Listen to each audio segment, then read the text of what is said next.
Mongko sampeyan kudu milih salah siji, abot guru napa abot sedulur utawa pepunden. Kudu milih salah siji, ora kena mangro tinggal. Yen abot marang dawing guru kudu mentala ngrangket pepundenmu inggih sinuwun Prabu Drupada. Nanging yen abot katresnan marang kadang mangke sampeyan saged ditokke dadi siswaning Begawan Durna. Mangke sampeyan iso didheko mangke.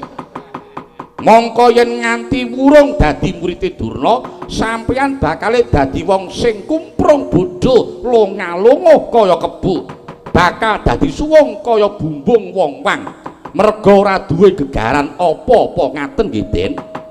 Sing jenenge satriya niku yen kesandangan bodho ngibarate kaya wong sing gagah di dhuwur nanging wuta mripate banjur kasantosaning raga mau ora guna paedahe apa-apa merga rana-rana mung njaluk dituntun.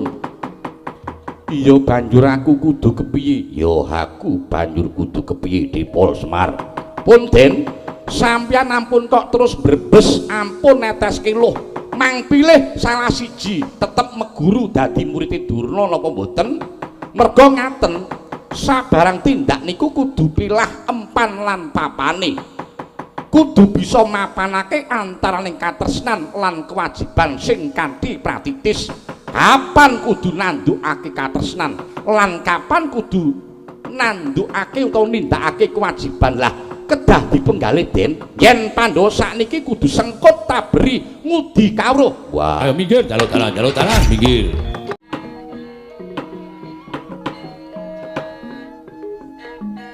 Oh, lole. Gandha bleguduk monyor-monyor selikur dina, gamana gaplumana prigantel buntuting selikur. Mangke rumiyin Sang Adi Penemban ing Talkanda, Sang Mahatma Resiwara Bisma dereng dawuh. Menapa dereng dangu rawuh jengandika keparenga? Dasar kawula ngaturaken pasegan panakrami tuwin pangabekti kula migukul njuk wonten sanepatanipun Sang Adi Penemban ing Talkanda. Oh ngilah ing Astunama Sidam. Yo Durna ora liwat katedha kalingga murdosih panakramane Begawan Durna ingkang rumentah marang panjenengan ingsun ing Talkanda. Kacadhung kanthi asta kalih kapetelake ning Wardaya kacancang ning puncak ing weni muga bisa andadikake rah daging kanjuwanane panjenengan ingsun ora liwat astutiku wae tumanduka marang jeneng sira Kumbayana. Oh kapundi mestaka dadosna jimat maripe Penemban persasat pertapan Sukalima mriki kadidene kajugrugan wukir sari klebaning samudra madu iki awit saking rawuh paduka Sang Adi Penemban wonten ing pertapan Sukalima mriki Penemban. Oh ngilah ing Astunama muga rahayu sagung tumuwuh. Resi Durna wonten dawuh Penemban, aduh saka Talkanda aku praptana ing pertapan ya ing padepokanmu iki kejaba tuwi kawidadanmu aku mung bakal miterang merga yen tak sawang putu-putuku Pandhawa lan Kurawa sawise wis 3 taun puruhita marang sliramu wis akeh undak-undakane. Racak ya wis padha pinter olah kridaning adilaga ngembat watang sak nduring turangga olah gada onclang gada tangki sing curiga yang lumaraping warastra uga prigel mranata gelar baris tekse Pandhawa lan Kurawa kena tak jagake dadi satriya kang prawira lan santosa sumbaga wiratama ingkang ngadeg jejeg ana ing tengahing adil kanggo memayu hayuning Rat Pramudita Resi Kumbayana. Duh Penemban sampun ngantos keladuk anggen paduka ngalembana dhateng kula awit kula ngrumaosi menawi katraju katimbang kalian paduka Sang Mahawiku kula tasih cingkrang ing pamawas cupet ing kawruh Penemban. Aja ngono Durna, Aku mung pengin ngerti paugeran apa lan wewatonmu piye. Nggonmu mulang siswamu kula babarna ingkang kanthi trewaca Kumbayana. Duh sangadi penemban paugeran miwah adeg-adeg anggen kula nularaken ngelmi kasekten lan kaprawiran dhateng para siswa menika sayekti wonten 3 tataran. Ana 3 tataran inggih penemban apa wae Kumbayana. Setunggal trampil kridaning olah perang pupuh, kaping 2 ngrembakaning nalar tumangkaring pambudi, kaping 3 lungiting pangesti. 3 perkara kuwi babare piye? Sepisan trampil olah gegaman guna kasantikan lan kaprajuritan menika pancen dados ancasing gegayuhan, anging sejatosipun sedaya kawruh kaprawiran kala wau menawi kinarya anggebyur telenging paprangan yektosipun tanpa daya menawi boten kanthi linambaran tumangkaring pikir muluring pambudi.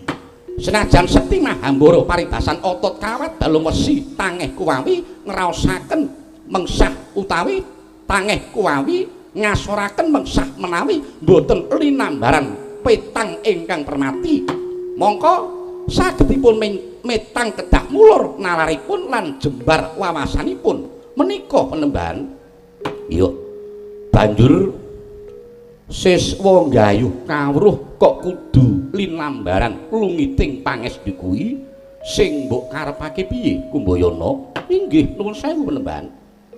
Lungiting pangesti menika dados pancatan anggugah dhateng daya luwih ingkang dumulung saranduning angga. Jer daya luwih menika ingkang nemtokaken ungguling kaprawiran olah kridaning perang lan guna kasantikan. Tumrap tumangkaring nalar daya luwih menika minangka pambuka weninging pamawas pratiti sing tumindak. Dene serananipun gugah daya menika muhung kinantenan tuwajuh ing panembah linambaran laku brata anut kabisan lan kadiwasanipun piyambak-piyambak.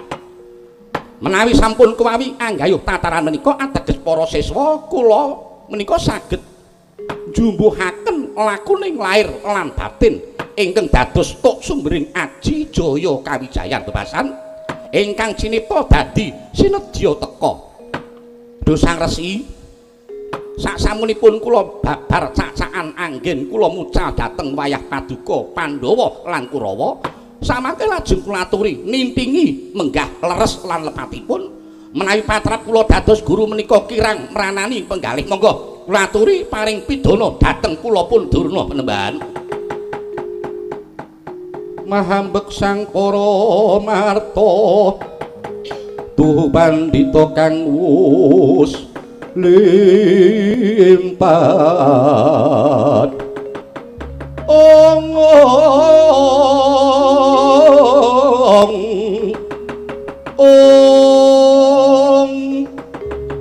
parama wijeng sanyata mangkuliring kasarjanan memayu yujana rungsit asih samining dumadya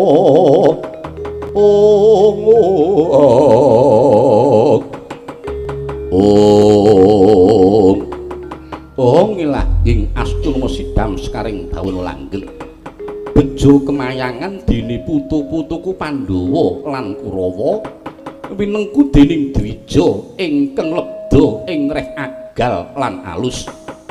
Resi Durna saka bombonging atiku bebasan kajugrugan ukir sari keleban samudra madu persasat kaya wis ngincipi mulyaning kasuwargan.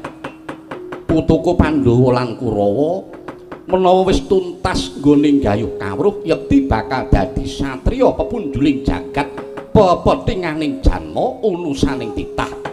Mula banget ing panarimaku ya Durna malah yen tak wawas sira bisa njunjung kaluhuraning trah saptawarga lan kawibawaning negara Ngastina. Nganti kaya ngono nggonmu gulawentah marang putu-putuku Pandhawa lan Kurawa. Banjur saka kedhining lelabuhanmu, saka kabejikanmu sing kaya mengkono kuwi, nggonmu dadi guru mbok rewangi meres kringet, banting raga ngasah marang lantiping pikir. Kaya ngono kuwi gawean sing ora enteng, Durna. Banjur minangka tandha piwalesku marang Durna, aku kudu piye, Durna? Sira bakal nyuwun bebungah apa Resi Kumbayana? Oh, nuwun sewu Penemban. Babar pisan kula mboten badhe ngantu-antu kekucah utawi bebana menapa kemawon, babar pisan mboten. Jer menika inggih sampun dados kewajiban kula ingkang pinangka dados guru. Nanging kula namung gadah panyuwun Penemban. Sliramu darbi penjaluk apa, Durna? Nuwun sewu. Kula namung nyuwun kawigatosan saking para pangarsaning praja, para pejabating negaring Ngastina. Gandeng kula sampun mucal dhateng putra-putra Ngastina kanthi saestu nuwun sewu. Kula nyuwun migatosaken dhateng sekolahan kula menika. Menika sepisan kaping kalih, saben-saben sekolahan menika nampi siswa-siswa enggal lan saben ngawontenaken ambalarsa kula suwun dipun gelaraken kabudayan wujudipun ringgit pura kados kalenggan dalu menika, Penemban. Namung menika panyuwun kula jer menika nggih kangge dandani budi pekerti jati dirining bangsa menika, Penemban. Oh, Durna kok kaya ngono kuwi, Durna.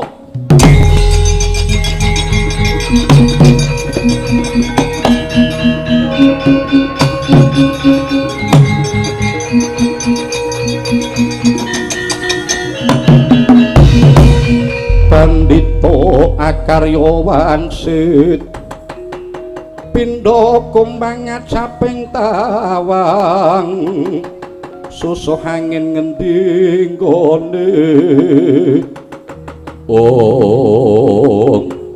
ngilah ing Astunama Sidam. Durna ing kene iku dadi guru sing kewajibane mulang babagan kasekten lan kadigdayan.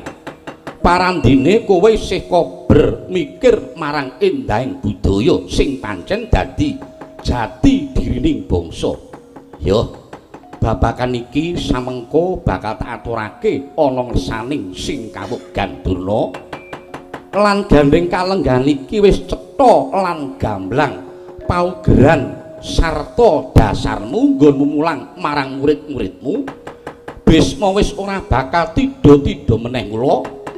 Yen nganti aku mung kesuwen mapan ana kene mengko mundhak malah mung ngregon-ngregoni. Ning sadurunge aku pamit ana ing pertapan Talkanda, rehnen Bisma iki mau nyipati dhewe siswa-siswamu paguyuban karawitan cetok laras. Iki mau tak midhangetake pancen ya padha wasis-wasis ing ngatasé isih padha remaja ngono ning ya ngudi babakan budaya aja semelang aku mengko ninggali 5 yuta. Menika menapa saestu tenan dingguyasa seragam kanggo karawitan cetok laras. Oh nggih matur sembah nuwun. Oh lole somo rante alas dadi wana dadi alas jebebek. Oh weloh.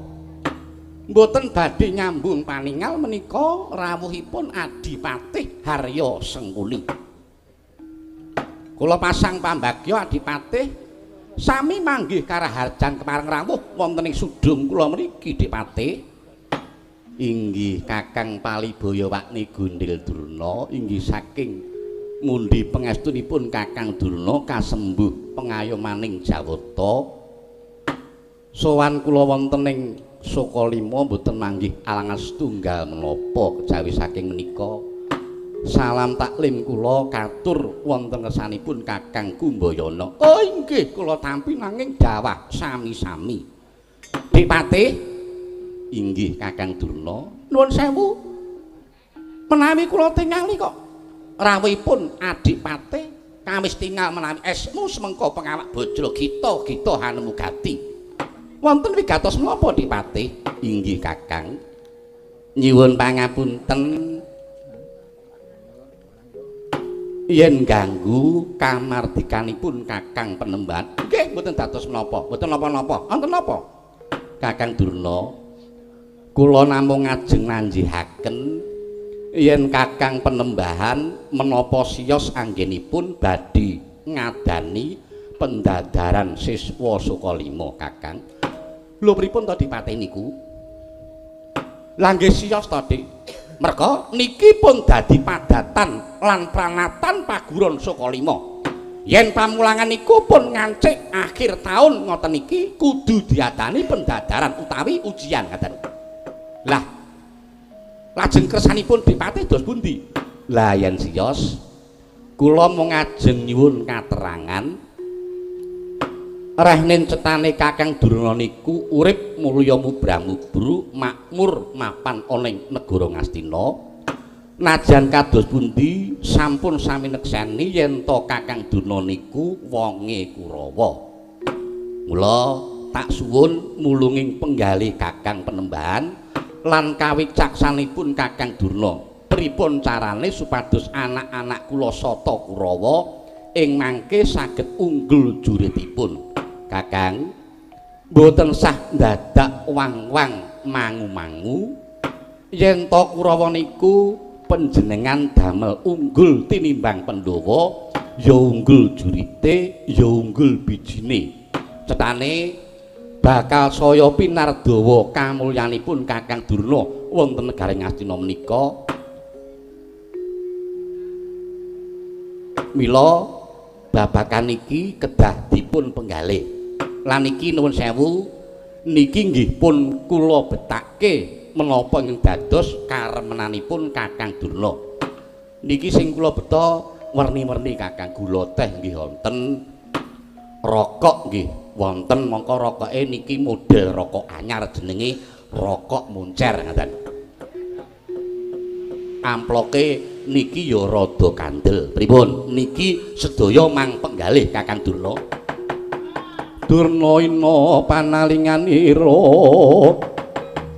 lumacaring ratri cumenta Kuraweswara wara-wara patine Hestitama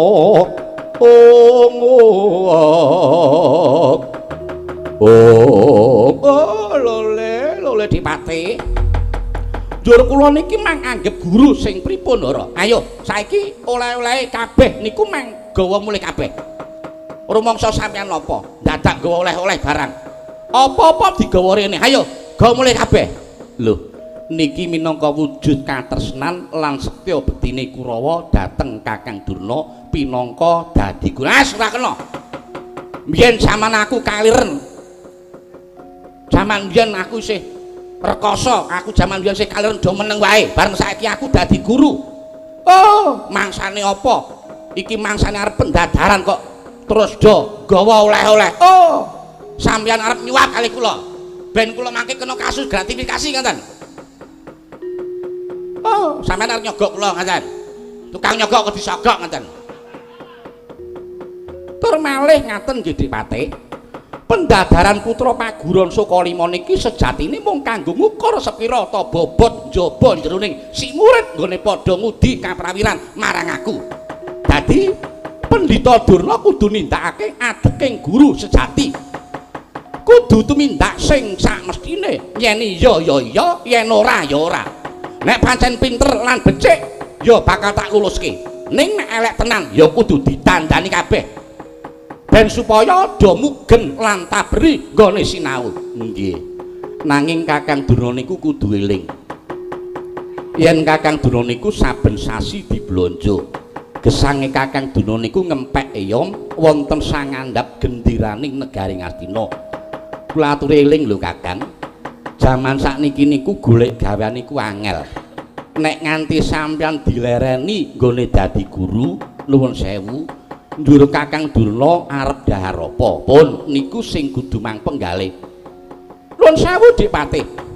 Jane kula niku yen mireng rembug sampeyan mung mesem mung tak enjepi kok. Mula yen mboten ngerti niku mbok ya takon. Dik, kula niku wonten Suka Lima niku jejering guru. Sampeyan prisa? Prisa pripun? Sampeyan prisa mboten? Guru niku napa? Guru niku genah wong tukang mulang. Bener tukang mulang. Nanging guru niku nggone mulang kudu amaton bener adhedhasar adil. Kudu tresna marang murite ya sing derajat apa wae. Mbuh murid mau jejering nalendra apa satriya lan senajan wong sudra sempali loro saudon telu saurupan.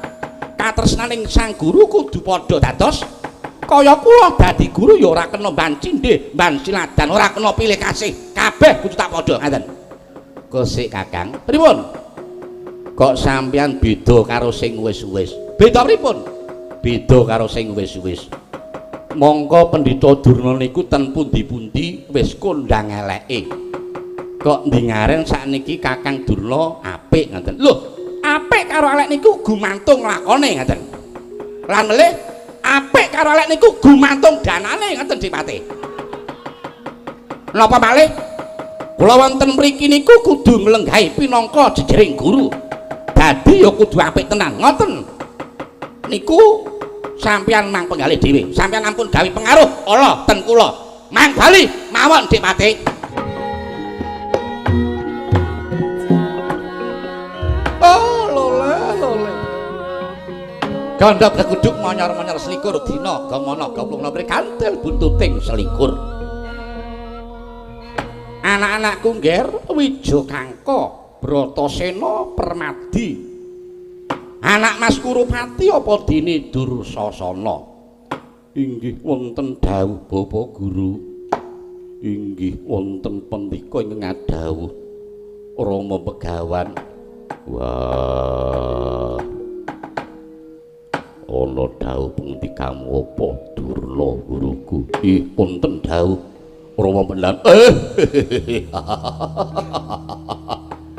Wonten timbalan iki ngadhawuh Bapak Guru. Ora tak bedak-bedake antaraning Kurawa lan Pandhawa. Pancen sira kabeh tak timbali supaya sowan ana ing ngarsanipun Bapa. Mapan iki pancen ana rembug wigati ingkang kudu tak andharake marang jeneng sira kabeh. Inggih lajeng cumadung dawuh Rama Panembahan. Najan ingkang putra pun Kurupati nggih cumadung dawuh Bapak Panembahan. Ngene ya ngger. Lan kabeh wae iki pendadaran siswa Suka Lima. Wis tumapak wancine sedhela meneh bakal tak ayati mula kabeh wae supaya padha samapta sawega lair lan batinmu. Nanging tetandingan iki mengko kabeh ana pranatane. Inggih kados pundi Bapak? Pranatane ya kuwi siji. Pendadaran iki dudu papan memungsuhan sejati nanging iki mung mligi kanggo dadar sepira unduh-unduhane nggone padha beguru. Kaping loro sing melu iki ya mung siswa-siswa paguron Suka Lima. Liyane murid Suka Lima ora kena melu. Kaping telu diwenangake padha pamer keprigelan, kepinteran, kadigdayan lan olah gegaman. Dene kaping papat kena gawe lara nanging ora kena gawe pati. Dene kaping 5 adu karosan mung kudu ijen padha ijen ora kena kroyokan, ora kena kurbutan. Inggih Bapak. Sabanjure kaping 6 kabeh kudu jujur ora kena goroh ing bab caksaan apa wae. Dene kaping 7 nggone tetandingan yen sing siji wis rumangsa kalah ora kena diteter. Kaping 8 gaman sing digunakake ora kena dicampuri nganggo wisa racun. Dene sing kaping 9 utawa sing kaping pungkasan sadurunge padha tanding iki mengko ora kena padha mendem. Ora kena padha gawa minuman keras ngono kae. Mula kaya kowe Dursasana wonten dawuh Panembahan. Kowe iki sing kulina ngombe, mengko ora kena ngombe, ora kena gawa omben-omben sing disemet murup ngono kae. Ih, ngestaken dawuh. Tiwas tak cepaki oplosan jebul ora oleh. Wis jan. Wah, wis tiwas aku nggawa werna-werna. Ana vodka, ana brandy. Pokoke ora kena, ora kena. Nger. yen sekeran wis padha cetha nggone padha nampa dawuhku iki mengko tumuli enggal padha tindakno manding ana ing glanggang payudan yo nggir sarananing wong yun luhung betah lopo laman kuling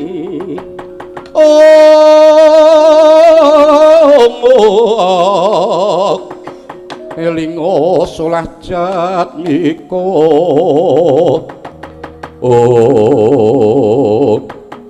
inggih sampun terwaca menapa ing dados dawuh timbalanipun Bapak Guru.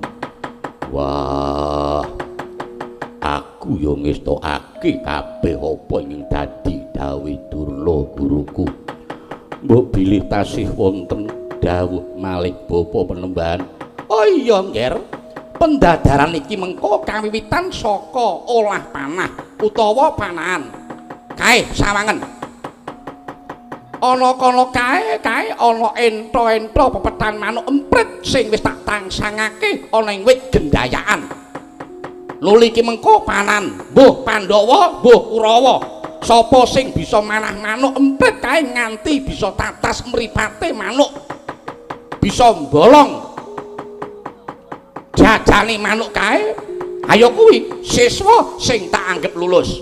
Angel lho iki. Kudu kena mripate tur ya kudu iso bolong. Angel lho iki. Inggih Bapa yen mekaten gandeng sampun rewaca menapa sampun kalilan ingkang putra nyuwun pamit. Ya kabeh wae wis tak lilani. Yen mekaten ingkang putra pun Kurupati nyuwun pamit nyuwun tambahing pangestu. Najan ingkang putra pun Permadi ugi nyuwun pamit Bapa nyuwun tambahing pangestu. Wah, aku yo njaluk pamit. Mung pangestune Durna guruku wae sing tak suwun. Najan kula inggih nyuwun pamit Bapak Guru. Anak-anak kabeh wae ingkang padha surti ngati-ati lan aja nganti padha lali marang kabeh sing dadi welingku yo, Nger. Sinimpen telenging kalbu pambukaning warana. Tarlen layap liyeping ngaluyup pindha pesating sumpena sumusuping rasa jati sinigek semanten ingkang lutuk suka parisuka gentika sapa ingkang nalika semanten patih Harya Sengkuni anggenipun ngrantos dumateng para putra Kurawa duwi sampun jumedul kaya ngapa cumplonging galih patih Harya Sengkuni.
Ucare wong lelamisan ucape tan tulus ing ati jaba putih jero kuning yen kembang sembojo wong alim pulasan.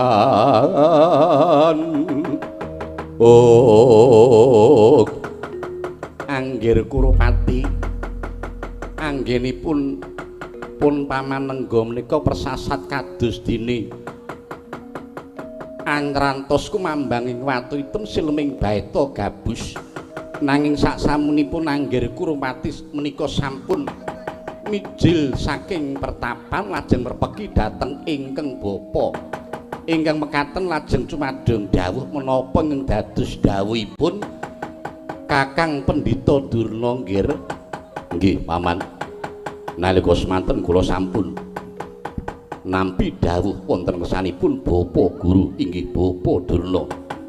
Nggih lajeng menapa ingkang dados dawuhipun babagan wontenipun dipun wonteni pendadaran siswa Sukalima menika nggih setunggal. Pendadaran menika kedah ing mangke sanes papan memengsan ingkang sejati. Nanging menika namung mligi kangge ndadar sepinten undhuh-undhanipun anggenipun para siswa sami puruhita utawi sami meguru. Inggih salajengipun ingkang nderek inggih namung siswa-siswa paguron Sukalima. Sanesipun siswa Sukalima boten kenging lah menika leres. Krana wontenipun paguron Sukalima menika namung mligi kangge gulawentah Kurawa lan Pandhawa lajeng dipun melangaken sami pamer keprigelan kepinteran kadigdayan lan ulah gegaman paman inggih lajeng kenging damel lara nanging boten kenging damel pepejah menika paman antawisipun lah menika ngaten nggih leres ingkang naminipun siswa menika kedah mituhu menapa ingkang dados dawuhipun Sang Guru Nadi nanging ngaten nggih pripun paman menika mangke anggenipun Angger Kurupati lan rayi-rayi Paduka Kurawa manjing wonten ing glanggang payudan saksampunipun mangke ngancik tataran babagan ulah kasekten keprigelan lan kaprawiran senajan wonten dawuh supados saged damel lara nanging sampun ngantos dumugi pejah ra ngaten to nggih ning menika dipun damel tata gelar kemawon. Tata gelar kados pundi? Tata gelar kados pundi paman? Yen saged para Kurawa mangke anggenipun andon yuda kalian para Pandhawa dipun ketok sedaya keprigelan sedaya kadigdayan. Ampun kok namung alit dumugining sakit nanging nek saged malah kepara Pandhawa dipun ajab pejahipun. Ngaten yen kula nggih lho kok ngaten ateges menika lirwa menapa dados dawuhipun Bapak Guru lirwa dos pundi mboten napa-napa nggih nggih yen mboten ngangge cara menika kapan para Kurawa menika badhe mukti nggih wonten mriki nggih mbaka setunggal damel rekadaya ringking Pandhawa jalaran yen Pandhawa menika tasih gesang apalipurna wonten ing Madyapada menika mboten wurung badhe grogoti dumateng para Kurawa mongko saking pengajapipun ingkang bapa yen saged benjang menika negari Ngastina ingkang ambawani inggih anak Angger Kurupati. Kok ngaten menika kados kok ngaten menika kados pundi paman senguni tegesipun menika wah culika sanget menika paman wis ta Dursasana kowe menengo wae nek aku ora nganggo cara sing kaya mangkene njur kapan lihmu padha mukti mongko Kurawa ki 100 nek Angger Kurupati ora tak reka daya sesuk ingkang mengkoni panguwasa tunggal negara Ngastina njur Kurawa 100 ki sesuk arep ngapa mongko Kurawa 100 ki sesuk yen do omah-omah duwe bojo tur ya duwe anak njur anakmu bojomu arep tak pakani apa kuwi sing kudu padha dipikir nggih Angger Kurupati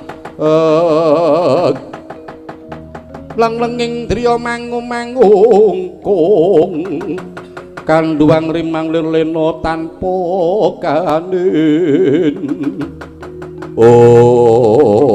Paman Haryo kula sampun tanggap menapa dados dawuh timbalanipun Paman Haryo jumbuh kaliyan nalika semanten Paman Haryo ingkang sampun damel rantaman lah inggih menika nggih mbaka sekedhik rantaman menika dipun leksanakaken nggih yen mekaten kalenggan menika tataran sepisan menika olah panah Prabu Pudrana sampun damel pepethan manuk ingkang dipun tangsangaken wonten ing wit gendayaan sinten ingkang saged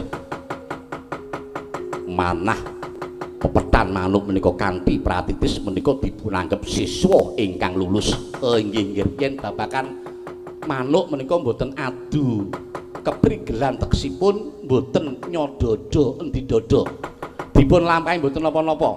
Nggih yen mekaten monggo sesarengan manjing wonten ing Glanggang Payudan Kartomarma wonten dawuh Kang Mas kuwi dhisik adinipun kakang sing tak anggep Kartomarma kuwi duwe kekuatan maragati manjingoning palagan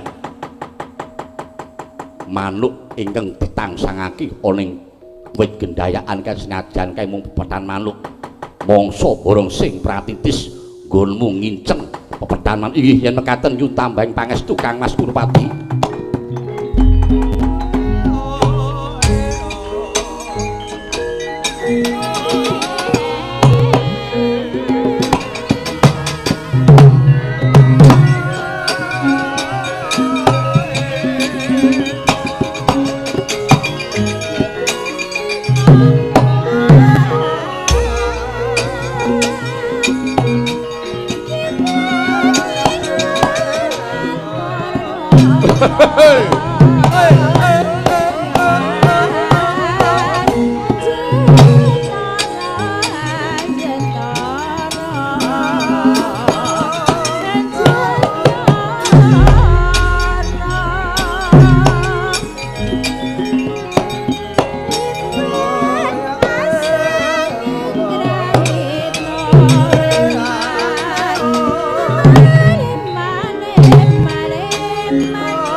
Sumbar keterpater bumi konjing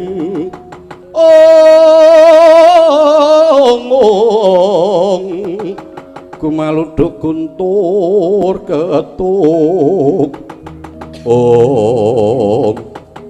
jumangkah Raden Kartomarma wis angasta jemparing anginceng pepethan manuk ingkang den tangsangaken wonten ing wit kendayaan wauta dupi wis rumaos titi pamamase nyeret kendenging langkap lumepas saking gendewani kaya kilat parandine panahe bablas tanpa nyenggol pepethan manuk.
Mentang langkap sinandangan warastra gyala mapasaken jemparing bantering panah kebat kaya kilat kesit pindha tatik najan tumama ing pepethan manuk parandene mangke pepethan manuk datane bah datan kontal semuku jiwa ing manah Raden Kurupati.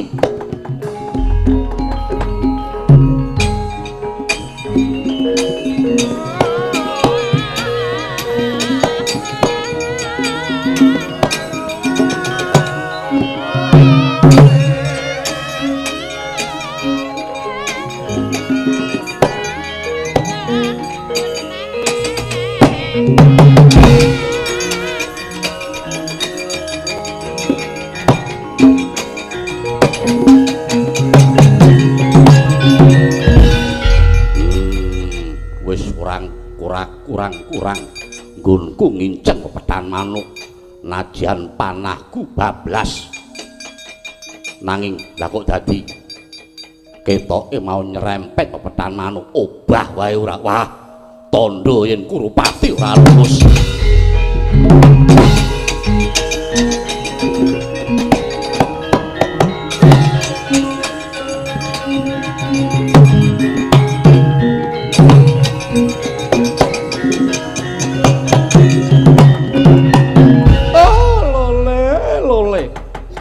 Wah, lah kok dadi kaya ngono Angger Kurupati najan kena nanging ora kena jati ning lisan.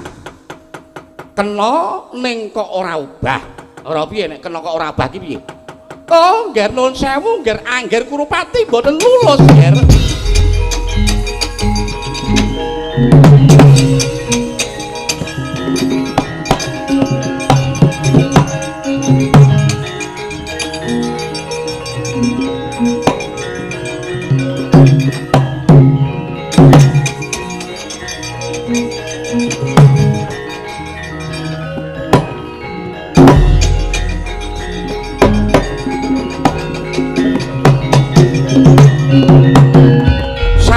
Sisih kidul nenggih Raden Permadi angembat-embat jemparing sinartan mantenging pangesti meminta dhateng purbaning Hyang Agung lumepas punang warastra tumama ing manuk kang tumangsang ing wit tatas nalika semanten tatas kenging awake manuk temah bolong mripate manuk bablas palahe.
Tutan yana ngalas wimba muka malesa kang rinancing mungsuh padha prawira sudira prawireng curit kala magut ngaloka ngronang kono magawe ngronang kono magawe gelar magawe gelar bukir jaladri. Oh ngalatalah wah gembelo sirahmu Permadi dupeh kowe iso manah manuk petan kaning iki sih ana tataran sing kaping pindho ingkang dikersaki Kang Mas Kartomarma piye isih ana tataran ping pindho ya kuwi adu katiasan olah kasekten lan kaprawiran. Iya Kang Mas nanging mundi dawuh Bapa Durna utawa Bapa Guru ngancik tataran ingkang kaping pindho iki kena gawe lara nanging aja nganti gawe pati. Perkara kuwi mengko gampang. Perang kok etok-etokan ki cara ngendi saiki mingkari iki wis manjing ning glanggang payudan mingkari Permadi apa Kartomarma ingkang mimpang jurite tangkep jojo kantaran bau genti milang tak teter sing dadi kadigayanmu Permadi yen panjen kowe mangkono hayu mara gagi bukanana gendhingmu Kang Mas Kartomarma Permadi ingkang sumedya ngendhangi Kang Mas Kartomarma kakean wus tiban tangan pecah sirahku kowe Permadi.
Atos tangan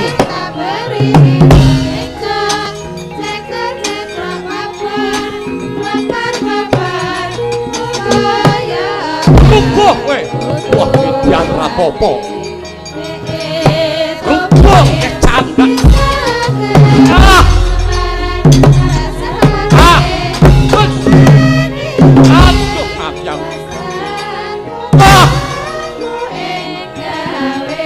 waduh mati aku.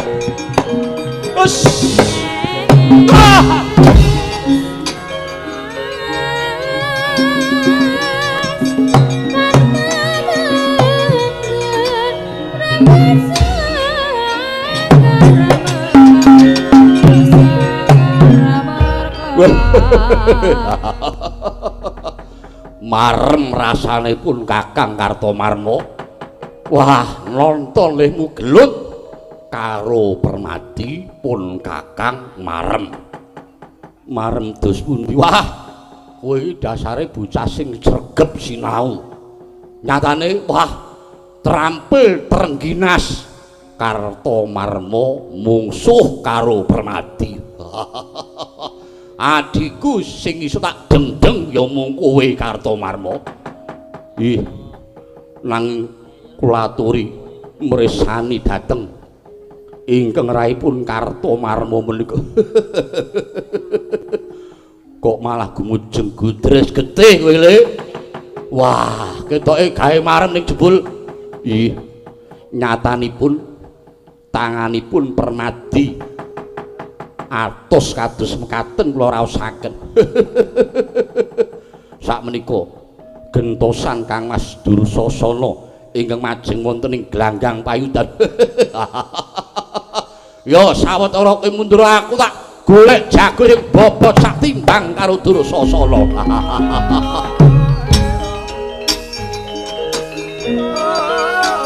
Halo Pak, halo Pak.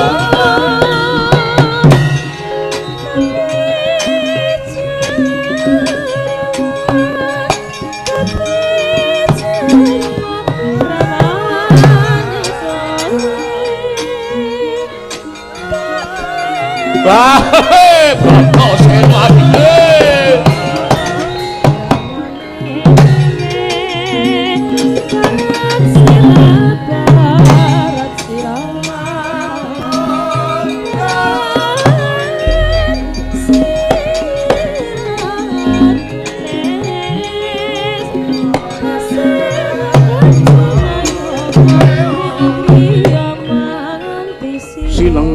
babang winalik sandang godhek wok simbar jojo wang malang sutang nyogangsir oh lengeng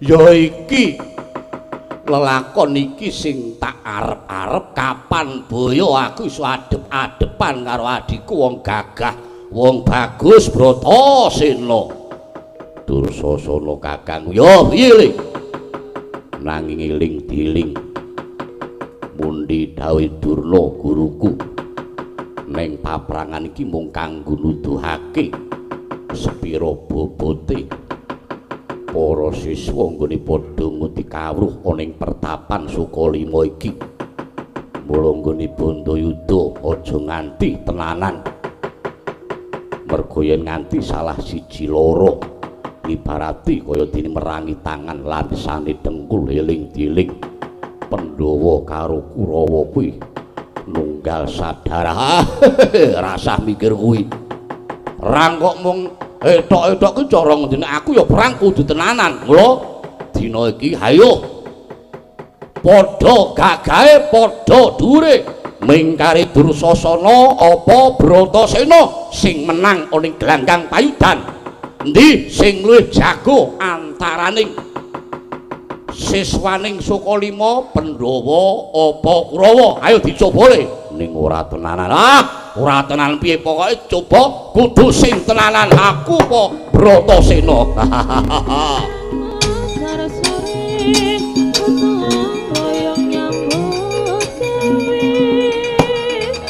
wis tak sikep ngene iki kowe gek obah kok meneng wae mongkone tak kipatke lara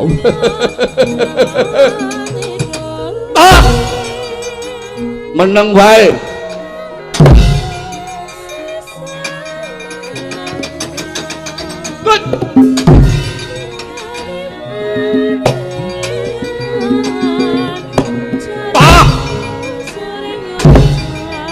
ayo ganti kowe males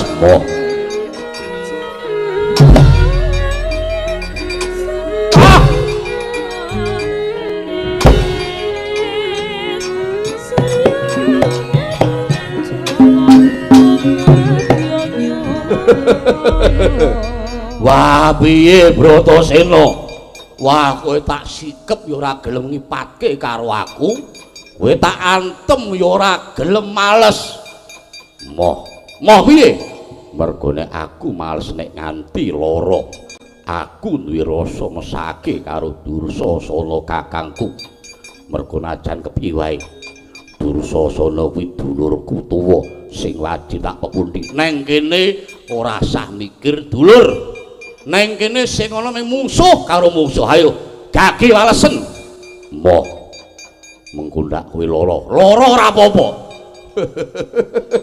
ning glanggang payudan kok meringkus kaya kowe Bratasena ning ya jeneng lumrah piye lumrah nek kowe meringkus mergo kacang kuwi mesine ora ninggal lanjarane mergo kowe kuwi anak Paman Prabu Pandhu eling-eling Paman Prabu Pandhu kuwi duwe ciri tengeng kula ora jeneng mokal nek anake ya klemar-klemer meringkus kaya kowe beda karo Dursasana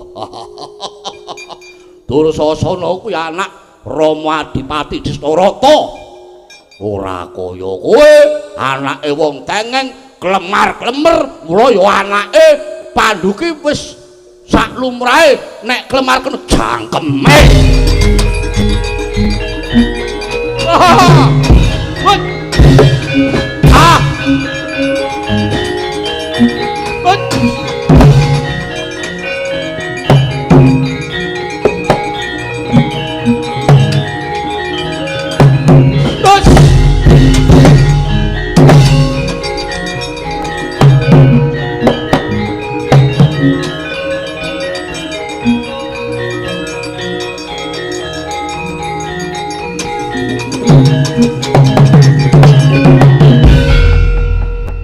lenging driya mangu-mangungkung kanduwang rimang lelena tanpa kanen yen tan tulasa mengku tyah utama jagat diwah Bathara gayeng gumarenggeng ingkang mapan ana ing paguron Sokalima sajake iki pancen lagi ana pendadaran siswa Kurawa mungsuh para Pandhawa elok Kurawa cacah 100 nanging kalah karo Pandhawa 5 kadya landheping Trisula muga markata lir kabaranan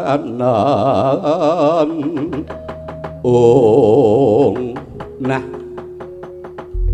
iso adu arep karo sing jeneng Permadi mengko dhisik kowe kuwi sapa kok wis ngerti marang aku bocah saka Perta Perlaya dene jenengku Surya Putra ya Suryatmaja ya aku Karna Basusena banjur ana wigati apa ana parigawe apa dene kowe wanuh wani ngregoni kang lagi ana ing glanggang payudan kanggo neter utawa kanggo neter pendadaran iki biyo mung lagi bisa olah jemparing kaya ngono wae jenengmu nganti kondang mandang mongko sejatine yen sing nyawang kuwi aku mung tak enjepi tak kandhani ayo nek pancen Permadi ki nom-noman sing ngampuh tenan aja mung manuk pepetan tekse kuwi mung barang mati sing ditangsangke ana ing wit daluh neng dhuwur kae ana manuk mabur tak panah mesti kena sawangen Permadi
tur mati nanging ajan kepiye Permadi ora gigrik apa sing iso mung kowe Suratmaja Permadi ya iso manah ingkang manuk mabur kae deloken Suratmaja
ya mung kaya ngono wae lumrah Permadi ayo saiki nek mung bangsane manah manuk ingkang mabur kuwi tak anggap lumrah ning coba sawangan Suryatmaja lehku manah manuk ingkang mabur kae coba sawangan merga lehku manah manuk ingkang mabur kae karo mungkur Permadi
Ayo Permadi, wis weruh to kowe?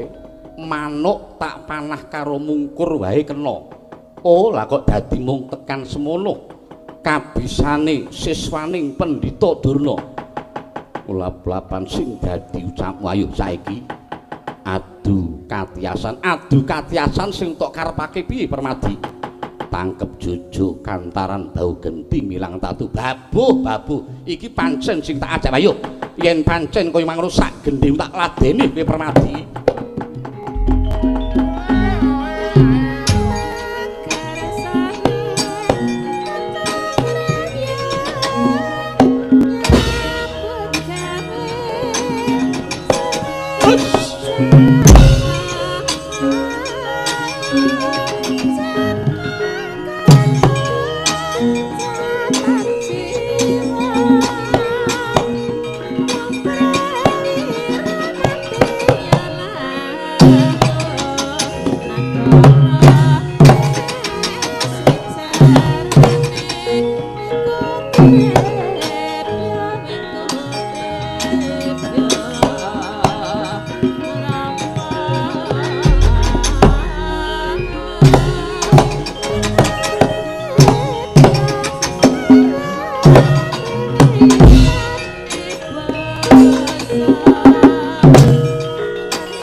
Serem Dewangkara kengken lir manguswa wadananira layu kumel kucem rahnya maratani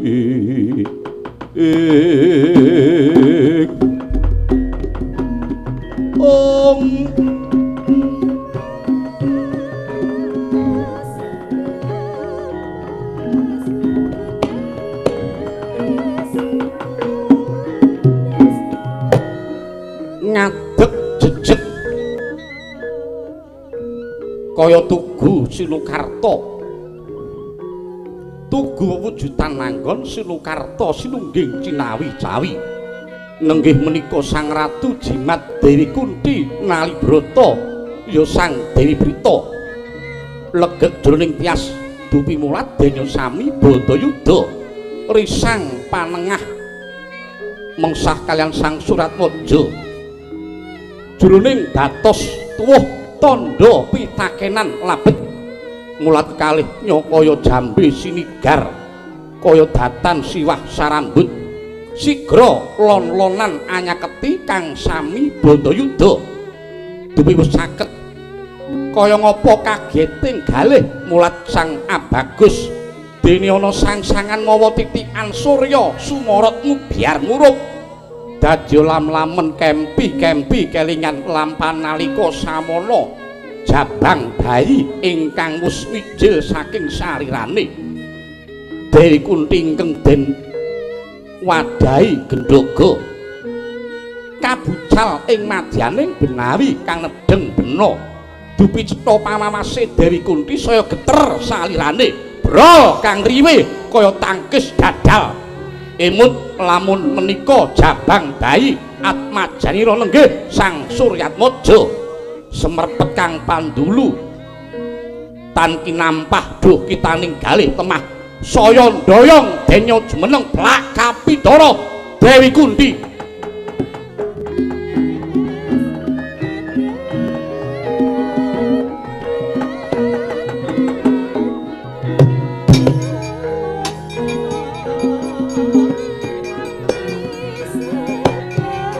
sereno jongkel sereno jongkel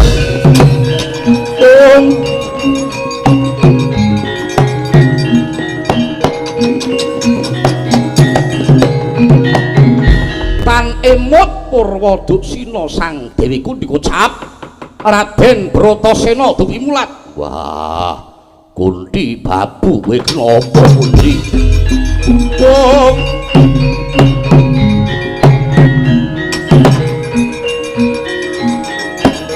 wah Kunti babu kowe kenapa Kunti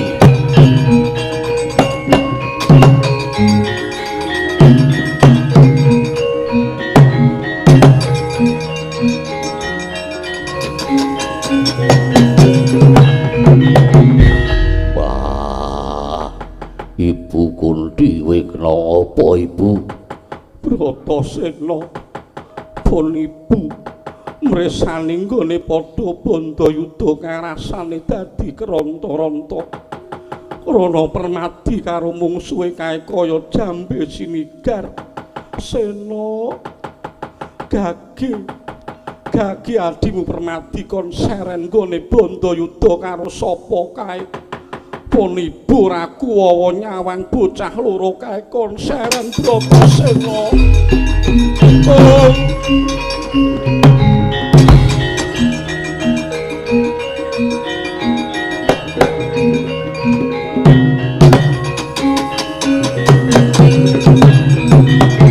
Andi Bima kena sayaka Sudebya sawara-wara Mbak Umbul gadanira pitung gedhe wah mulane Babu Kunti mulat adikku Permadi kang Bandayuda karo sapa kae lah kok rasane banjur keronta-ronta aku dhewe nyawang bocah loro kae lah kok dadi kaya ana keketeking rasaku ingkang gugah marang rasaku ingkang banjur tumlawu kaya-kaya ingkang musuh lawan Permadi kae kaya cerak marang aku wah Permadi aja nganti gawe susah Ibu Kunti kowe sereno le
ina panalinganira lumajaring ratri linenggak jangganira dening Trusna Jumena lole nger aja sinengguh tambuh nyatane aku durung wanuh. Kowe kuwi sapa? Lah kok wani sumanglonong mlebu ning paguron Sokalima nganti gawe gumun kang padha ndelok kowe sapa? Inggih Sang Resi. Menawi dangu dhateng kula, nami kula menika pun Surya Putra Suryatmaja inggih Karna Basusena. Bocah saka ngendi? Lare saking Perta Perlaya. Kula ngaturaken sumengkeming pangabekti Sang Resi. Ya, tak tampa nanging kosek. Kowe kok wani sumalana mlebu rene iki sing ngakon sapa? Sing jawab kowe sapa? Lah kok dadi lancang ora dijawab kok mangkat iki? Inggih. Inggih piye? Inggih saking kekajengan kula piyambak. Lah kok dadi kowe kendel? Kok kowe wani? Inggih. Nanging kaslakna toling manah kula dupi mulat kawegiganipun para Pandhawa lan Kurawa ingkang namung semanten kasegatanipun nyatanipun kasoran kawon mengsah kalian kula. Monggo kula menika sanes putra paguron Sokalima. Nanging jebul kawegigan kalantipan kasantosan kaprigelan saged ngungkuli siswa paduka Sang Resi Dana. Lah kok dadi umuk sesungaran kowe, Ger?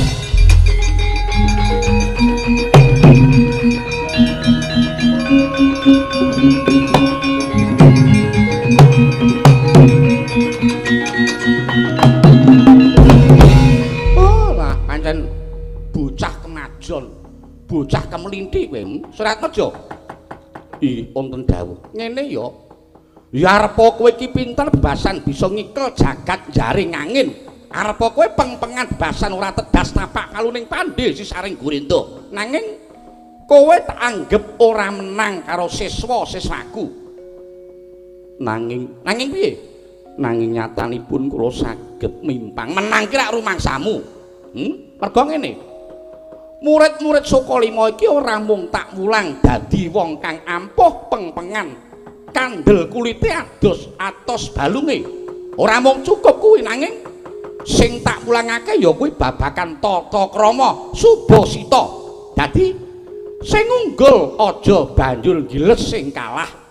Nanging aja serik lamun diwarai lan dituturi tur sing kalah ya wajib nututi supaya isa padha.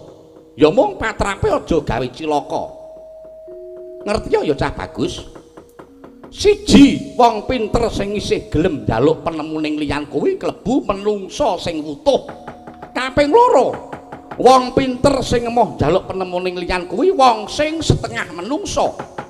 Kaping telu, wong bodho ora gelem takon, ora gelem njaluk penemu kuwi durung menungsa. Mula Resi Durna nek mung tok pameri kadigayan sing kaya ngono kuwi, aku ra gumun.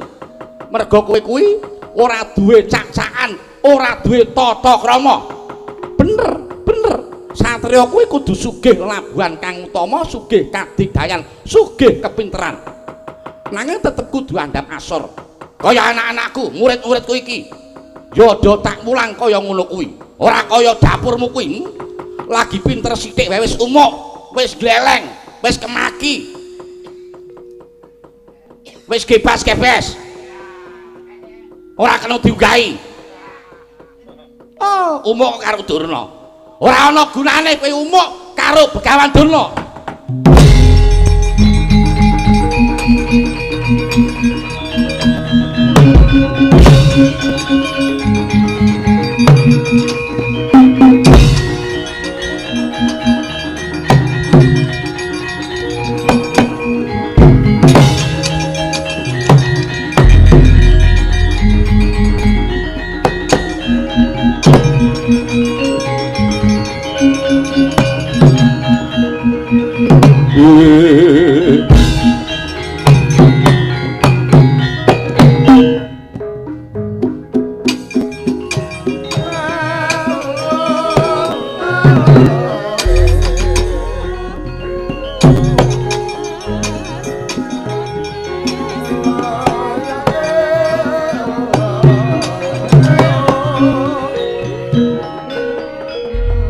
Sringastina Maha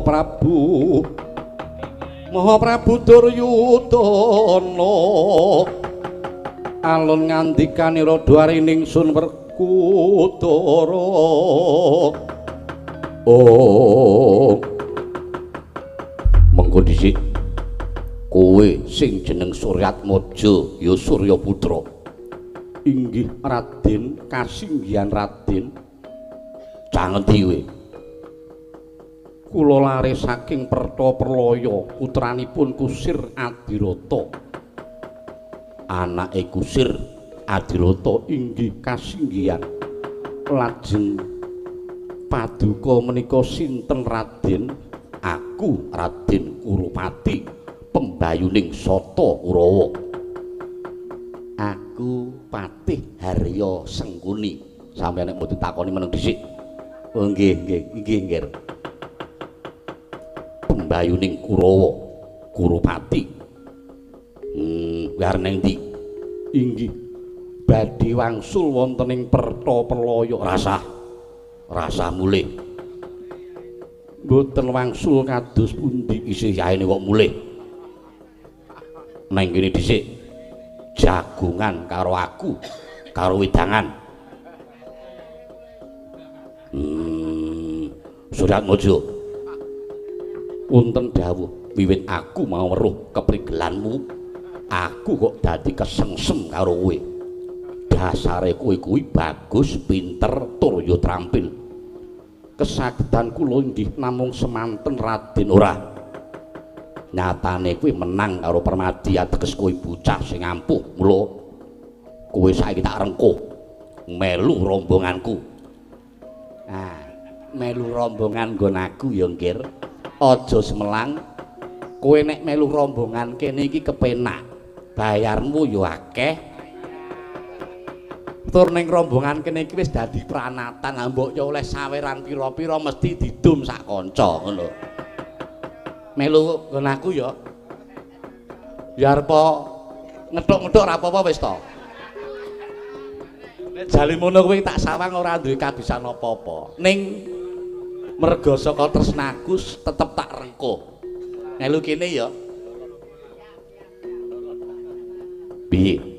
Melu marang pembayuning Kurawa aja semlang. Sesuk upama aku mukti aja semlang. Sesuk kowe bakal tak dadekke tetungguling para prajurit. Aduh, matur sembah nuwun Raden.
Kuraweswara wara-wara patining Hestitama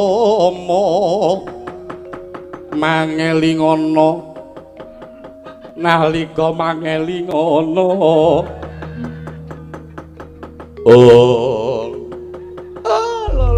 lole Permadi wonten dawuh penembahan Bratasena. Durna guruku piye?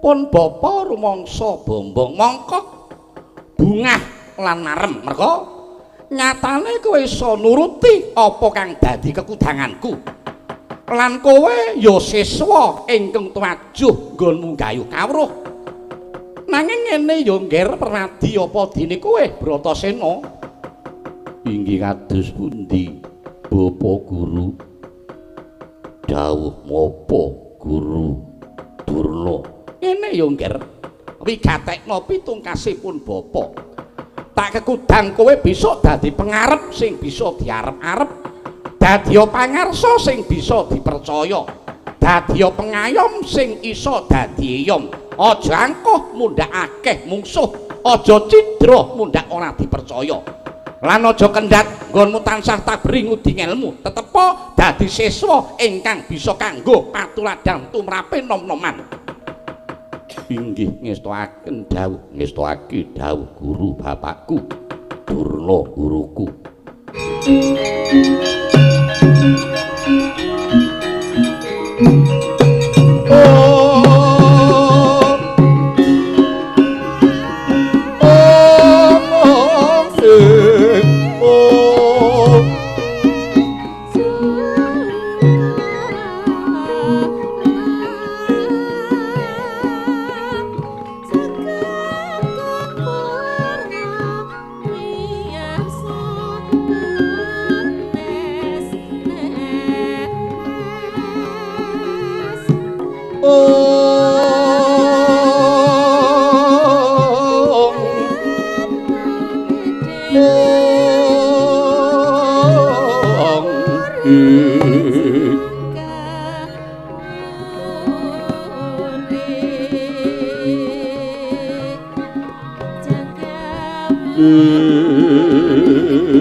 Mahambek sang para marta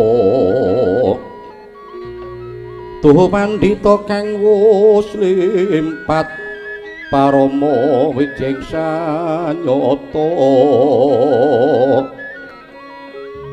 mengkuliring kasarjanan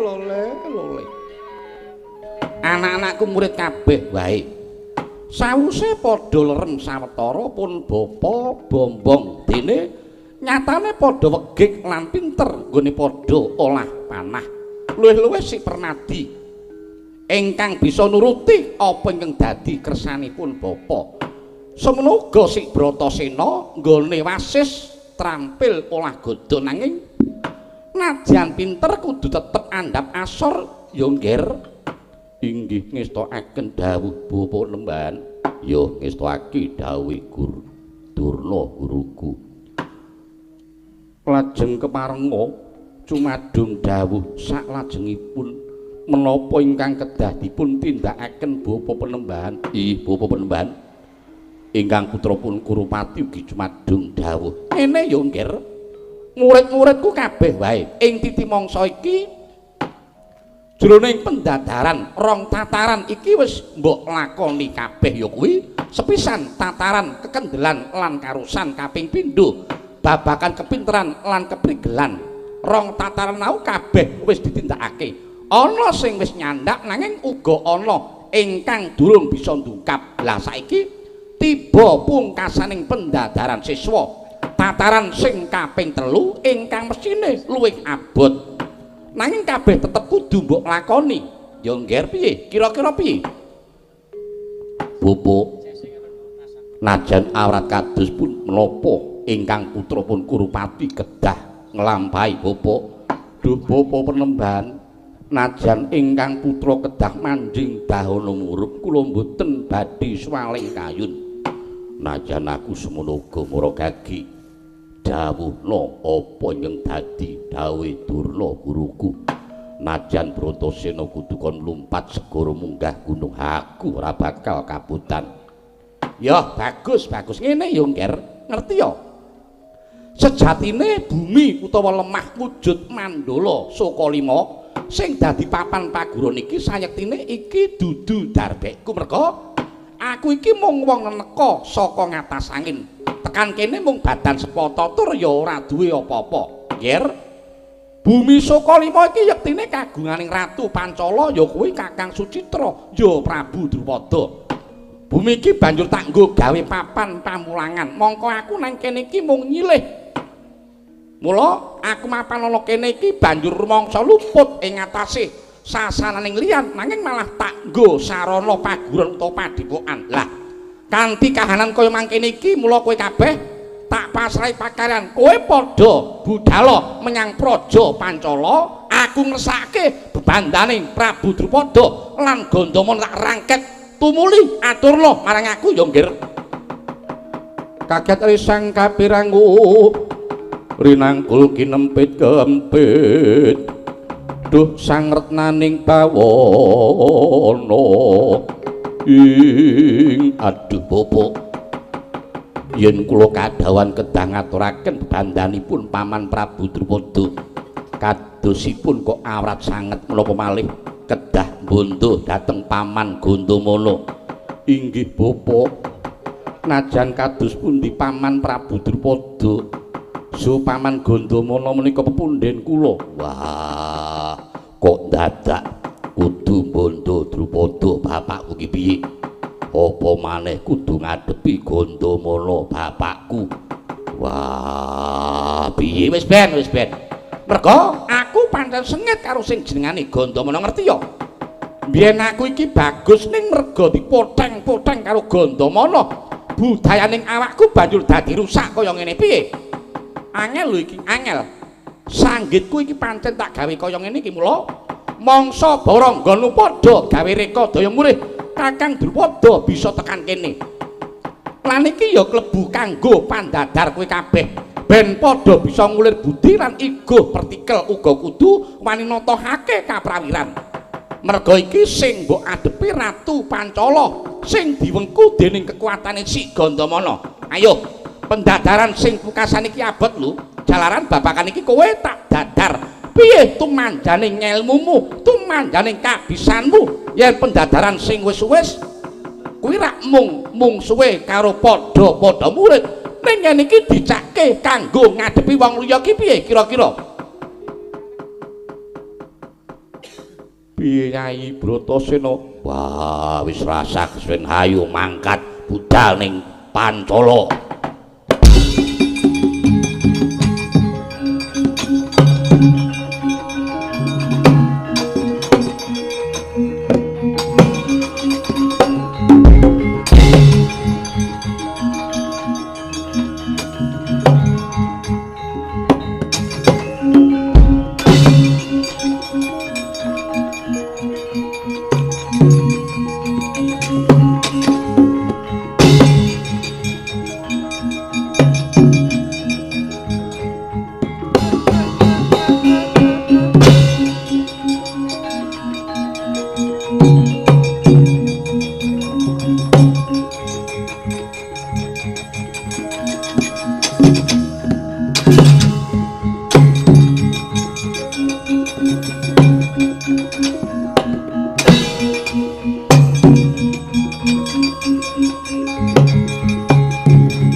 Kala Pandhawa yuk gumulung manggung siring sata Kurawa kambah kungkisru kaditih ing Yayi kok dadi abot rasane dene awake dhewe kudu mbondo Paman Prabu Drupada ing Pancala.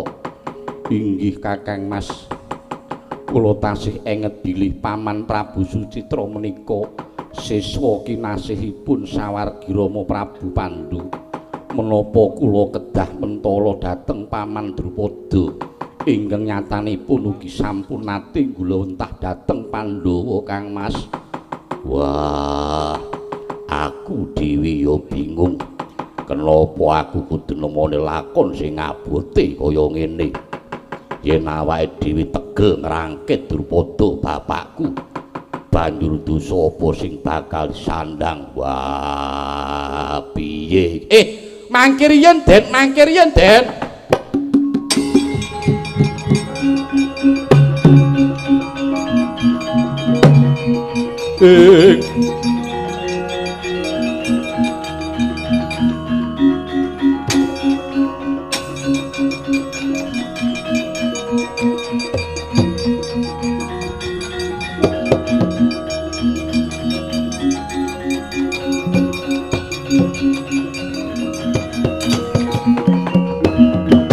Mangkir yen Den, mangkir yen.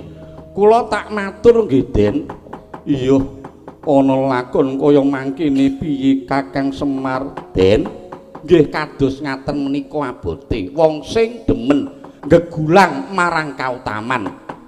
Kala mangsane kudu nemoni kahanan sing padha dene abote. Mongko sampeyan kudu milih salah siji. Abot guru napa abot sedulur utawa punden? Kudu milih salah siji, ora kena mangrutingal.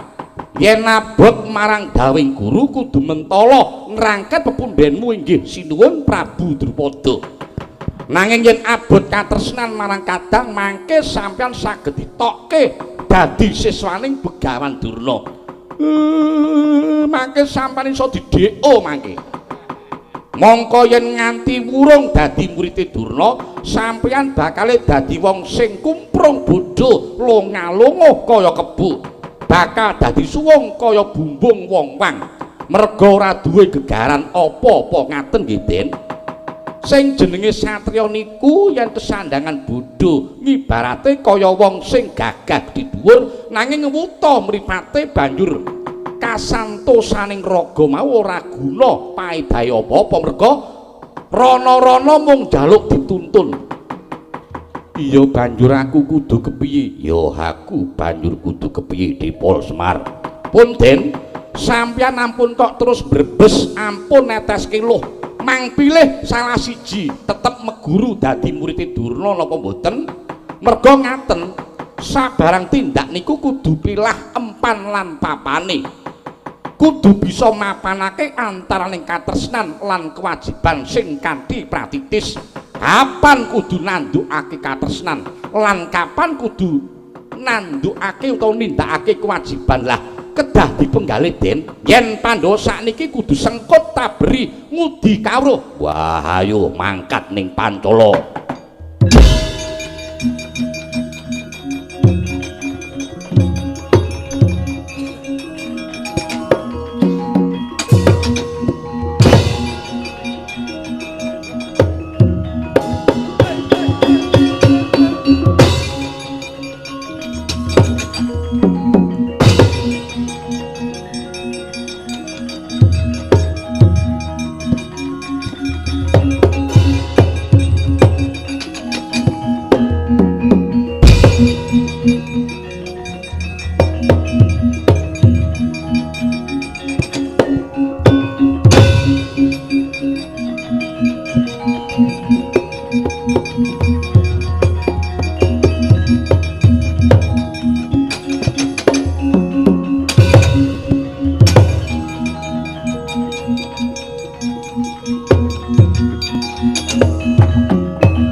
Larata sang Gudha Kurukula yen namutusa sang Sri ing kadangipun Kakang Yayi Gandamana ih wonten dawuh Koko Prabu gumun setahun jembleng serendeng dene sira Yayi sawuse bali saka ing negara Ngastina lenggah oning mandira jajar si Adi tetep ora gelem ngasta pusaraning praja ing Pancala.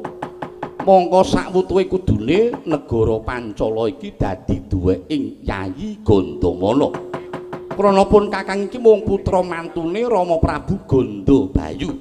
Pun Kakang iki mung wong neneka. Upama pun Kakang iki ora dadi garwane Mbak Yumu Gandawati, mokal yen to aku bisa ngembat praja tanpa palilahe Yayi Gandamana. Aduh, lepat Yagung pangaksan paduka Koko Prabu. Sak glukuting kolang kaling juwahut pinara sasra.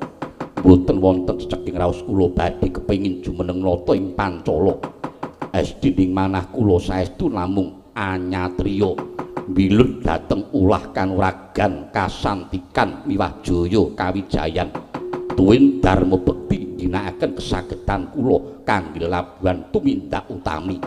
Mila duka Prabu rikala kula wangsul saking negari Ngastinapura tanceping tekad kula namung sumangga negari Cempala kula pasrahaken dhateng Koko Prabu Drupada jagat dewa Bathara Adikudi luhuring budimu nyata bisa gawe bombong intias kula pun Kakang rumangsa nedha nrima merga kabeh saka mulunging si Adi nganti temane titi mangsa iki pun Kakang tetep Nyakrawati mbau denda ngasta pusaraning praja ing Pancala iki. Mung wae ngene ya, Dik.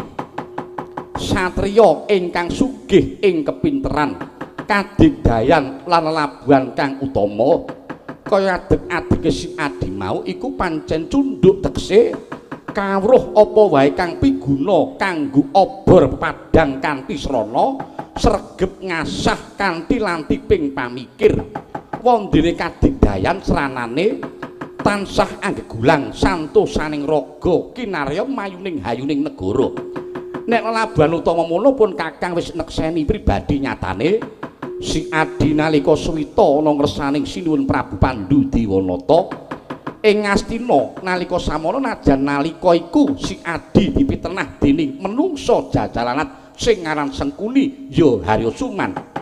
Si Adi diluweng ana ing negara Pringgondani didu karo Prabu Trembuka nganti si Adi direncak digawe pengewane wananging ala ora bakal tumama ing becik nyata lamun luhuring ati lan utamaning budi si Adi wis sineksen jagat saisine Yayi.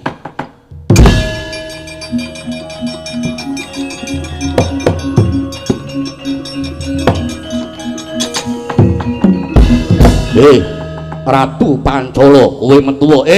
Ratu Pancala kowe metu lho. Kae kok kaya swara pating gumuruh kae. Sajake kae ora pangling kaya suara-suarane anak-anakku Kurawa mara gage metu njaba Nyai Gandamana.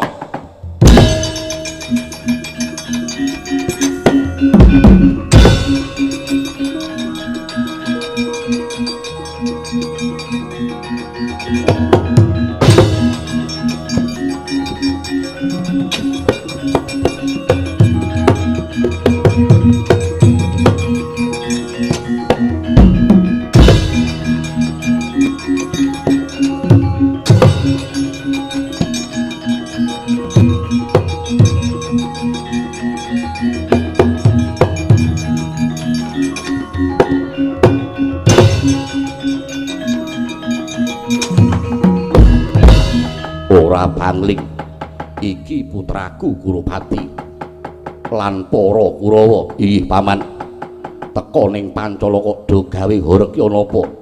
Ngaten paman Gandamana. Kleresan kula lan Kurawa menika meguru dhateng Begawan Durna.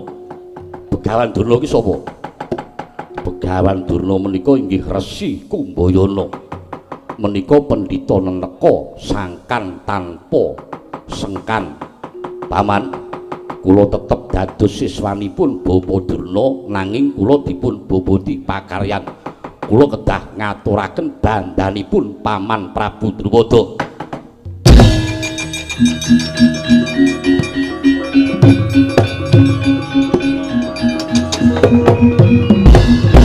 Piye? Balenono meneh. Balenono meneh aturmu. Kula kedah ngaturaken bandhanipun Paman Prabu Drupada. Gelem bali ora kowe? Gelem bali ora? Halo. Gelem minggat apa ora? Purun wangsul nanging menawi sampun kelampah ngrangket Paman Drupada so Paman Gandamana. Wah, bangsat kowe endah-endah. Kowe ponakane Sumal ora gelem minggat, malah kowe ingkang bakal tak kramasi epek-epek. Aduh.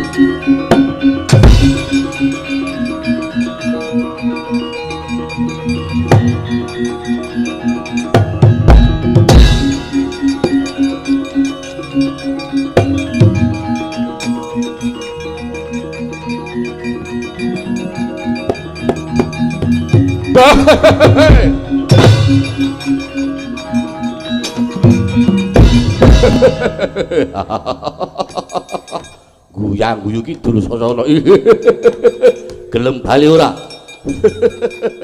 Mundi dawuhipun Bapa Guru wangsul nanging menawi nganthi bandhanipun Paman Prabu Drupada kalian bebandhanipun Paman Gandamana. Nek kowe kepengin bondo pamamnunya tungkak tampanana setan kowe.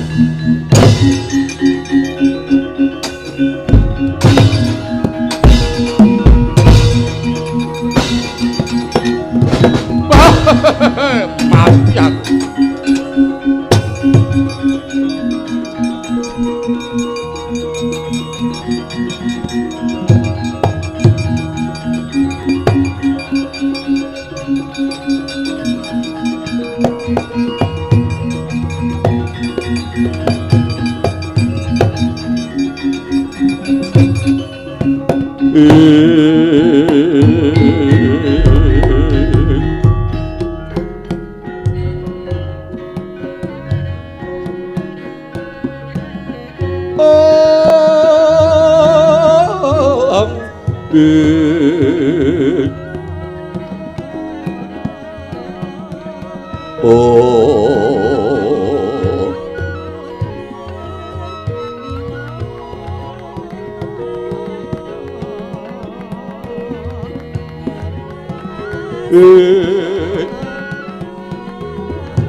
anakku nggir Wijo Kangka Bratasena padine permati.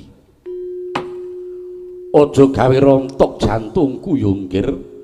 Janipun paman weruh marang anak-anakku Pandhawa luwih-luwih nyawang citraning permati tanpa beda kelawan pepundhenku ingkang Rama sawargi sinuwun Prabu Pandhu Dewayana. Duh paman, nyuwun pangapunten paman ingkang ageng bilih. Sowan kula sakadang menika kadhawan Bapa Resi Kumbayana.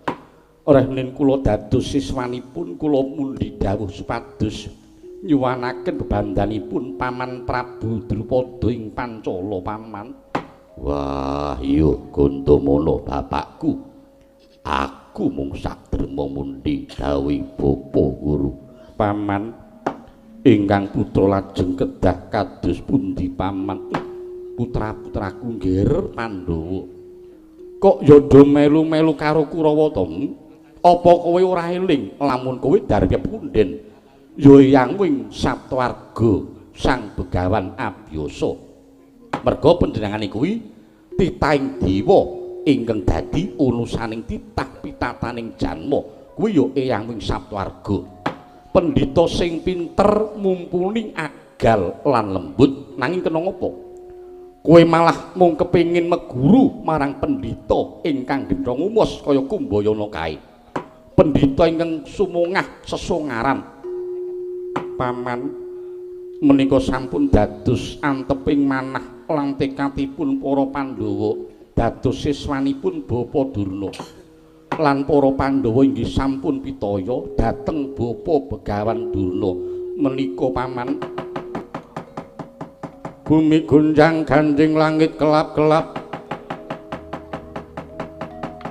Lir kincanging samaweh gandrung ing nganti kaya ngono anteping tekadmu ya mung upama kowe bakal nyuwun bebandaning pepundhenira ya pamanmu Prabu Drupada mesine aku ingkang kudu nrenggalani nanging apa aku ya mentala marang anak-anakku Pandhawa sing banget tak tresnani kang ngono. Wis ayo nggir tak larape sowan ngersani Koko Prabu Drupada. Mboten paman. Lho, mboten piye? Jare nyuwun bandane pamanmu kok mboten piye? Menawi kula dipun larapaken dhateng paman Prabu, lajeng paman Prabu tuwin paman Gandamana namung pasrah dipun rangket menika naminipun mboten adil.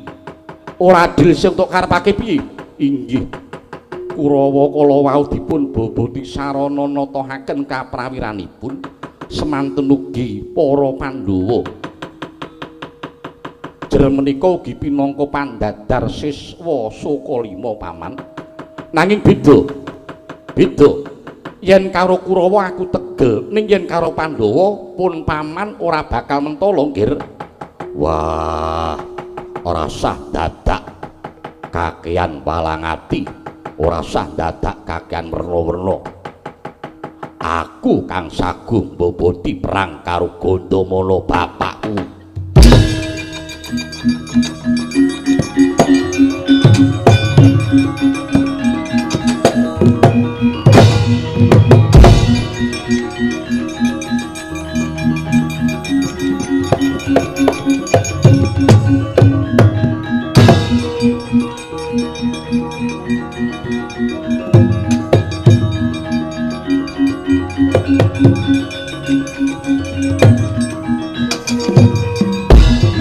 Elinga ya Bratasena ora sah dadak nganggo sarana Brandayuda. Aku mundi dawuh Durna guruku, yen kowe ming pasrah bongkokan tekesi aku ora mrewira.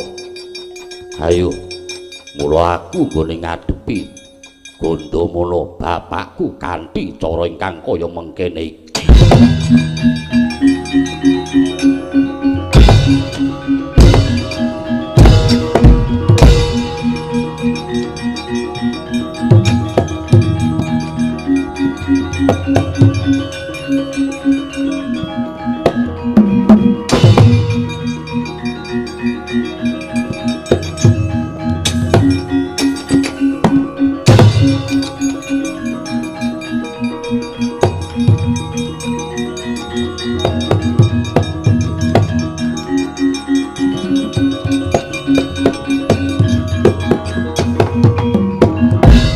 mengko dhisik Yai Gandamana paripaksa pun Kakang menggak nggonmu ngadepi Bratasena. Ya arep dikapak-kapakno atiku ora tekan yen si Adi Merwasa putrane Prabu Pandhu. Nuwun sewu. Yektosipun ing ngajeng kula inggih sampun pasrah dhateng Pandhawa. Krana kula inggih boten kedugi raos kula nanging Pandhawa tetep wangkot ngadepi dhateng kula. Ya. Yayi, ya kaya ngono kuwi. Siswa pamulangan ingkang luhoni jiwa satriya sejati. Tetela moh kasil sing tanpa nganggo rekasa. Mula banjur ora gelem boyong pun Kakang. Yen mung merga antuk welas asih. Pandhawa, kowe wis adus kringet lumawan pamanu Gandamana gage. Pandhawa, rangketen aku aturna Resi Durna nggih Pandhawa.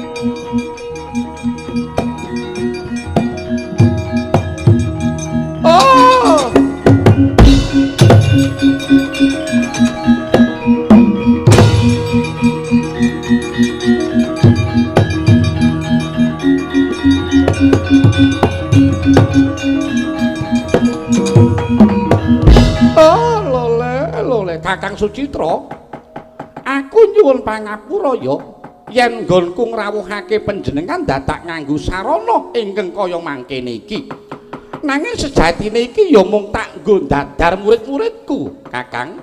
Upama aku sowaning Pancala jane ya iso wae. Nanging iki pancen tak nggo nyoba sepira sing dadi katiasane murid-muridku. Ya, Adi Begawan Durna. Sayektine aku ya wis tanggap marang kersamu. Mulane aku banjur prapo ana ing Sukalima kene. Lah saiki banjur sing dadi karepmu piye?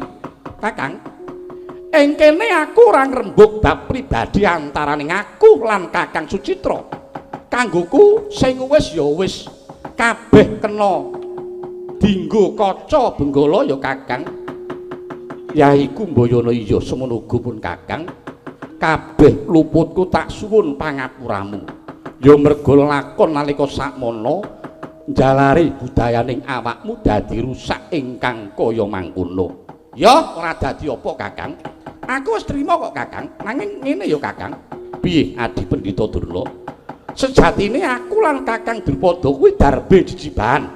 Ya kuwi gulawentah nom-noman darah Saptawarga ingkang bakal dadi pengarep-areping negara. Lah aku sing dadi guru lan si Kakang sing nate nyecep kawruhe Prabu Pandhu, tegese si Kakang kepotangan budi mula ayo saiki bebarengan menggalih gulawentah babakan majuning tumrap murid-muridku Pandhawa lan Kurawa. Kumbayana lekas wis bener nggonmu mulang marang para jiwa satriya. Nyatane murid-muridmu ya wis padha pinunjul lan nyatane anak-anakku Pandhawa ora mung mbok cithak dadi wong pinter nanging uga piguna lan kebak ing reh tata krama. Aku seneng weruh trajanging putra Prabu Pandhu dene wis katon mumpuni njaba jerone. Ya pancen Pandhawa duwe bobot sing adoh nek ditimbang karo Kurawa, jomplange kadowan. Ya kuwi lumrah Durna, merga Kurawa kae kulina urip ingkang kepama sarwa keturutan. Yai Kumbayana, aku rumangsa bombong dene weruh tandanging murid-muridmu. Luwih-luwih para Pandhawa wis kasil dadi satriya ingkang pengpengan. Kabeh mau merga saka budidayamu ingkang wis mbok ketok kanggo murid-muridmu. Iku tandha yen ta uripmu mung tok nggo ngabdi sakmutuing marang pamulangan. Matur nuwun Kakang.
banget ya Kakang. Sukalima kang dadi papan pawiyatan luhur iki bakal tak upakara ingkang sak becik-becike. Assalamualaikum warahmatullahi wabarakatuh.